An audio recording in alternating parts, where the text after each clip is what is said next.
The NBA playoffs are here, and they're spectacular so far. We've got a nice little promo code for 20% off the entire site at picksandparlays.net. The code is NFL20. The Heat and Bucks series has been a very interesting one, with the Heat leading the series 3-1. In this game, the Heat are favored -3. The total is 217. Giannis is questionable, but actually the only game where he didn't play the whole game, he left in the second quarter. The Bucks won that one. So a little bit crazy for the Bucks. So we've got Nick from the Insider's Room here to talk about this matchup. So what is your take on this series that's been so unpredictable at times? It has been completely unpredictable. And looking at this one, whether Giannis plays or not here, I think Miami is going to bounce back in Game 5.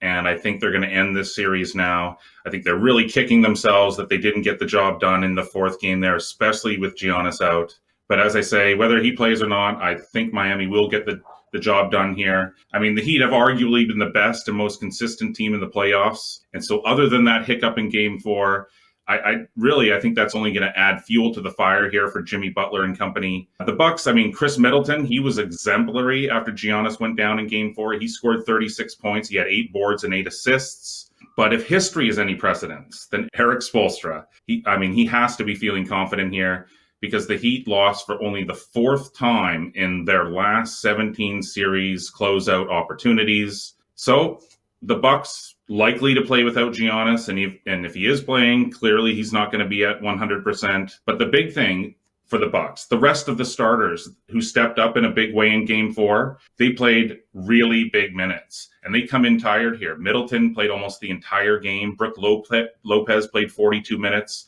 Eric Bledsoe played 40 minutes, and George Hill played 37. So Milwaukee is tired, it's injured, and I think it's ripe for the picking for Jimmy Buckets. So I'm going to lay the points on the Heat here to close out the series in Game 5. Well, and Miami has been a cover machine in most of their games, with the exception of last game. Before last game, they had covered in 7 straight games. Not a whole lot of credit for this Heat team that is really deep and really fundamentally sound. And as you mentioned, Coach Spoelstra, one of the best in the NBA. Jimmy Butler has been a man with a plan, and certainly very motivated when he's not making coffee for everyone in the bubble. But yeah, the Heat have been really fun to watch, and I think it's going to be a tough task for this Bucks team without the reigning NBA MVP, which that's a whole different conversation, the fact that Giannis is the MVP in this series going the way that it has. But yeah,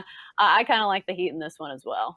Milwaukee, the bench just does not seem nearly as good as Miami's, and that's really been a story that that hasn't been covered enough. How great the Miami's bench has been. They're going to get it done here in Game 5, and I think they're going to get it done on both ends of the court and shut down Milwaukee here. Well, that's all the time we have for this Heat Bucks matchup here on Picks and Parlays. Good stuff from Nick from the Insider's Room. Nick, thanks for joining us.